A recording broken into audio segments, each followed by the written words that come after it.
Mais oui, il y a vraiment trois propositions civilisationnelles d'une certaine manière. D'une certaine manière, il y a trois drapeaux. Il y a le drapeau palestinien, il y a le drapeau européen, et il y a le drapeau français. On voit bien que quand il y a des manifestations avec Mélenchon et les siens, ce sont des drapeaux palestiniens qui sont là. Il n'y a pas de drapeau bleu, blanc, rouge. Il n'y a pas de drapeau européen. Les macronistes ne font pas beaucoup de défilés et il n'y a pas beaucoup de drapeaux bleu, blanc, rouge. Mais quand ils se manifestent, ce sont plutôt des drapeaux européens. Donc l'Europe d'abord, la France après, s'il en reste.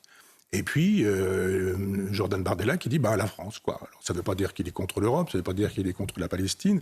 On n'a pas le temps de parler de la Palestine, mais je pense que cette idée de dire les deux États, c'est la seule solution, je ne crois pas. Ou de dire le statu quo, c'est la seule solution, je ne crois pas non plus. Edouard Saïd nous parlait d'un État binational. Et ça pourrait être une solution sans que pour autant on puisse avoir un Mélenchon qui nous dit si nous sommes élus, d'ailleurs je suis présent pour être Premier ministre moi aussi, et bien le jour même je déclare l'existence de l'État palestinien.